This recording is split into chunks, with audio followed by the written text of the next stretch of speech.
Bismillahirrahmanirrahim. Assalamualaikum warahmatullahi wabarakatuh. Hai semua, di sini saya ingin sharing seputar data warehouse. Subbahasan yang akan dibahas dalam video ini diantaranya ada pengenalan data warehouse, manfaat data warehouse, traditional data warehouse using on-premise server, modern data warehouse using cloud computing, Redshift sebagai data warehouse di AWS, dan yang terakhir BigQuery sebagai data warehouse di Google. Pengenalan data warehouse. Data warehouse adalah kumpulan data yang digudangkan di mana data ini hasil dari salinan, kopian, atau transfer dari data transaksional yang mengandung konsep OLTP atau Online Transaction Processing yang kemudian dianalisis menggunakan OLAP atau Online Analytic Processing dan didukung oleh 6 buah sifat atau karakteristik.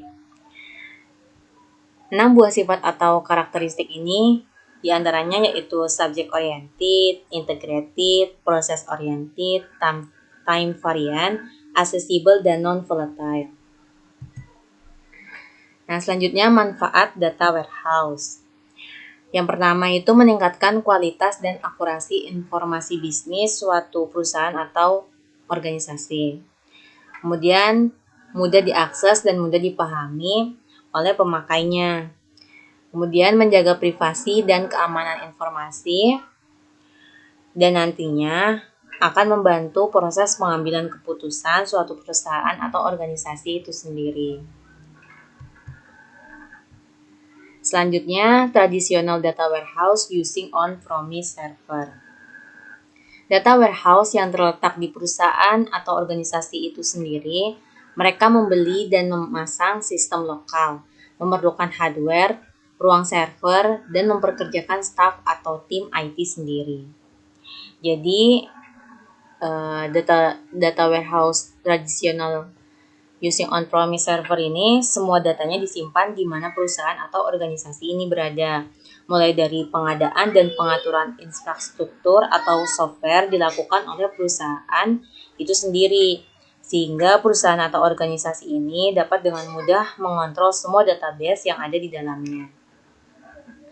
Dan selain itu juga karena dia memerlukan hardware, ruang server, dan mempekerjakan staff atau IT atau tim IT sendiri, maka itu bisa menyebabkan pengeluaran biaya yang besar. Nah, selanjutnya ada modern data warehouse. Desain warehouse perlu diperbarui dan dioptimalkan untuk memenuhi kebutuhan. Traditional data warehouse using on-premise server memiliki keterbatasan. Maka untuk menangani keterbatasan ini dibutuhkanlah modern data warehouse. Nah, keterbatasannya itu di antara lain keterbatasan dalam kecepatan, skala agility, penanganan unstructured data, analytic workload support, dan biaya yang tinggi tadi. Nah, selanjutnya ada data warehouse using cloud computing.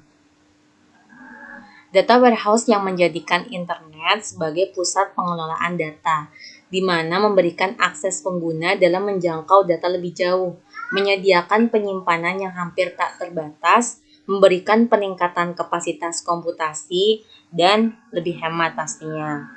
Karena tidak perlu membeli hardware, ruang server, dan tidak perlu mempekerjakan tim IT khusus. Seperti data warehouse using on-premise tadi.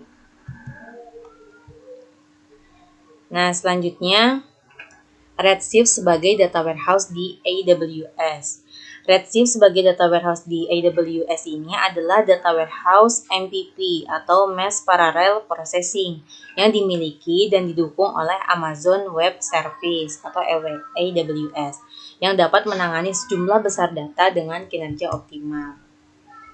Nah, berikut ini adalah Redshift Architecture. Redshift bekerja dalam formasi cluster. Cluster Redshift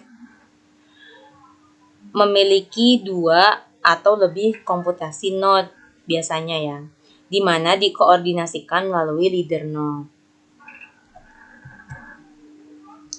Selanjutnya, columnar architecture. Nah, data di Amazon Redshift disimpan dalam node kolom. Penyimpanan ini meminimalkan jumlah data yang dimuat ke dalam memori dan mempercepat query sehingga dapat melakukan banyak pemrosesan dalam memori. Nah, selanjutnya ada penjelasan mengenai compression. Compression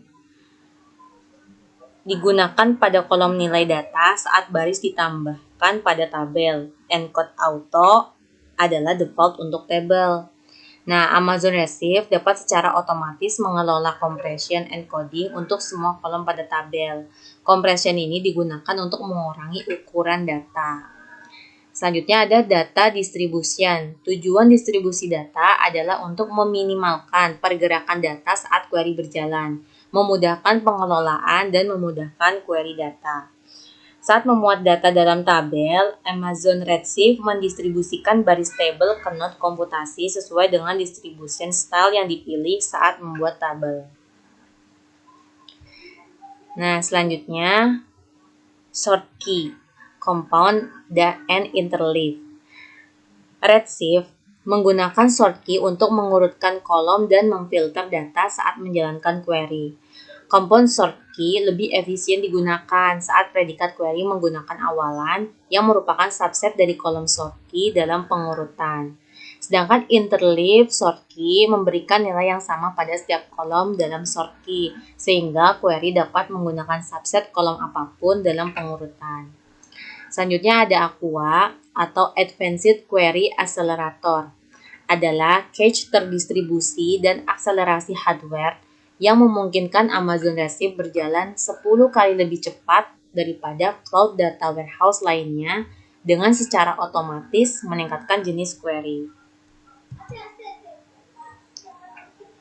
Nah, selanjutnya ada ingestor technique. Ingestor technique adalah proses mendapatkan data dari berbagai sumber. Dapat dilakukan dengan cloud-based ETL tools seperti Amazon Athena dan Amazon EMR. Nah, selanjutnya standard view dan materialized view. Standard view adalah tabel logis yang dapat direferensikan oleh future query. View tidak berisi data dan query yang menentukan view berjalan setiap kali view direferensikan. Sedangkan materialized view berisi kumpulan hasil yang telah dihitung sebelumnya berdasarkan query SQL pada satu atau lebih tabel-tabel dasar. Amazon Redshift mengembalikan hasil yang telah dihitung sebelumnya dari materialized view tanpa harus mengakses tabel dasar. Materialized view berperan untuk mempercepat query yang dapat diprediksi dan diulang. Selanjutnya, yang terakhir pembahasan mengenai BigQuery sebagai data warehouse di Google.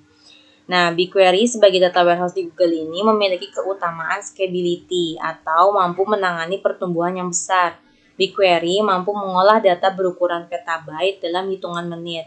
Tool ini sangat berguna khususnya untuk perusahaan besar yang harus menyimpan dan memproses banyak data. Nah, berikut ini BigQuery architecture. Seperti ini. Dremel di sini tuh sebagai compute cluster multi-tenant besar yang menjalankan query SQL. Ini Dremel. Selanjutnya Colossus. Colossus ini di sini sebagai storage, sistem penyimpanan global Google. Selanjutnya ada Jupyter sebagai jaringan petabit di mana compute dan storage saling terhubung. Jupyter berperan untuk memindahkan data dengan sangat cepat dari satu tempat ke tempat lain. Dan yang terakhir ada Borg. Borg ini sebagai pendahulu Google. BigQuery diatur melalui Borg.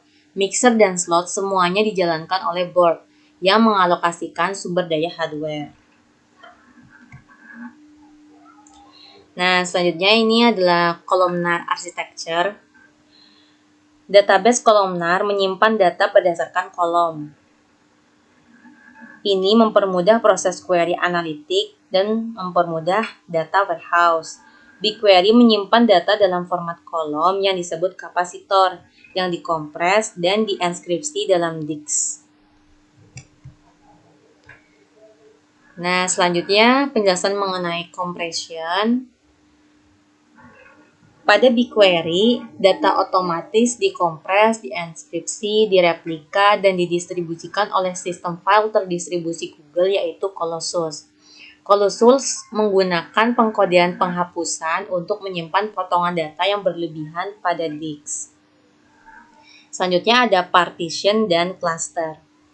Partition dan clustering pada BigQuery membantu menyusun data agar sesuai dengan pola akses data umum, memudahkan pengelolaan dan query data, memaksimalkan performa, dan meminimalkan biaya saat querying over range data tertentu, karena mengurangi jumlah byte yang dibaca oleh query, sehingga meminimalkan biayanya. Selanjutnya, ingester teknik. BigQuery mendukung beberapa cara untuk mengingest data ke dalam storage. Metode ini bergantung dengan asal datanya. Contohnya beberapa sumber data di GCP seperti Cloud Login dan Google Analytics. Nah, yang mendukung ekspor langsung ke dalam BigQuery. Nah, yang terakhir itu Standard View vs Materialized View. Standard View adalah tabel virtual yang ditentukan oleh query SQL. View memiliki tampilan yang mirip dengan tabel dan dapat di-query sebagai tabel. Hasil query dari view hanya berisi data dari tabel dan files yang ditentukan dalam query. Standard view sebaiknya digunakan saat kita ingin mengekspos query dengan logika yang kompleks kepada user, dan kita ingin menghindari user mengingat logikanya, maka kita dapat meroll query ini ke dalam standard view. Sedangkan materialized view adalah views yang dihitung sebelumnya, secara berkala menyimpan hasil query sehingga meningkatkan kinerja dan lebih efisien. Materialized view juga membuat query lebih cepat, membutuhkan sedikit sumber daya, meningkatkan kinerja dengan query umum dan berulang. Baik, terima kasih. Kurang lebihnya mohon maaf. Wassalamualaikum warahmatullahi wabarakatuh.